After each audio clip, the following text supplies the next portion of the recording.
Ada 3 golongan. La yukallimuhumullah. Allah tidak akan berbicara dengan mereka.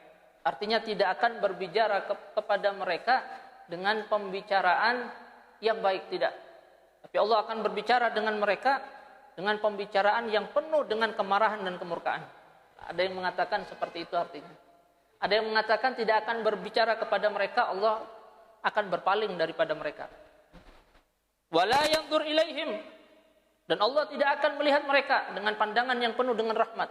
Tapi Allah akan melihat mereka dengan pandangan yang penuh dengan kemurkaan. Wala yuzakkihim, dan Allah tidak akan memuji mereka. Walahum azabun alim, dan bagi mereka ini azab yang pedih. Siapa 3 golongan ini? Yang pertama al-musbil. Ya, yang pertama al-musbil. Siapa itu al-musbil? Karena akan dijelaskan oleh Sidin.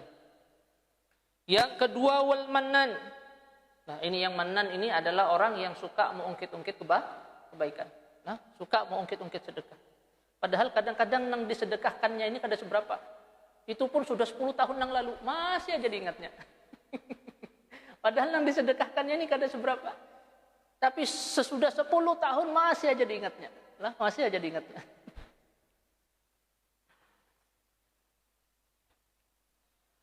Wal munfik sil'atahu bil halifil kadzib. Dan orang ini yang melariskan dagangannya ini dengan sumpah palsu. Ini 3 golongan ini, al-musbil, al-mannan, orang yang mengungkit-ungkit sedekahnya, kebaikannya. Wal munfik sil'atahu bil halifil kadzib. Orang yang melariskan dagangannya ini dengan sumpah palsu. Ya, ini yang ketujuh bersumpah, sumpah palsu supaya dagangannya inilah laris. Ini sama, ini termasuk 3 golongan yang tidak akan dilihat oleh Allah, tidak akan dipandari oleh Allah. Allah tidak akan memuji mereka, dan bagi mereka ini azab yang begitu pedih. Siapa itu al-musbil? Ini sudah pernah kita jelaskan. Al-musbilu huwallazi yusabbilu izarahu aw thiyabahu aw qamisahu aw sarawilahu hatta takun ilal qadamain. Ini ngarannya al-musbil. Al-musbil ini huwallazi yusbil izarahu. Orang yang memanjangkan kainnya, nah, memanjangkan sarungnya, lalu kemudian pakaiannya, gamisnya, selawarnya, hatta takun ilal qadamain, sampai melebihi kedua mata kaki. Ini termasuk 3 golongan yang mereka akan mendapatkan azab yang begitu pedih. Tapi ini yang masuk dalam ancaman ini bila mereka memanjangkan kainnya ini karena sebab sombong.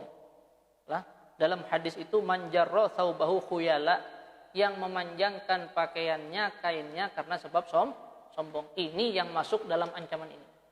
Tapi yang orang memanjangkan kainnya bukan karena sombong, tidak masuk dalam ancaman ini.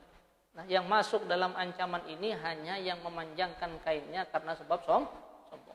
Adapun yang tidak karena sebab sombong, maka tidak masuk dalam ancaman ini. Makanya Nabi SAW beliau memperkecualikan Sayyidina Abu Bakar As-Siddiq. Memperkecualikan Sayyidina Abu Bakar As-Siddiq. Nabi mengatakan, sesungguhnya wahai Abu Bakar, engkau bukan termasuk orang yang memanjangkan pakaianmu karena sombong. Ini diperkecualikan oleh Nabi SAW. Jadi yang masuk dalam ancaman ini harus kita ingat, yaitu mereka yang memanjangkannya karena sebab sombong.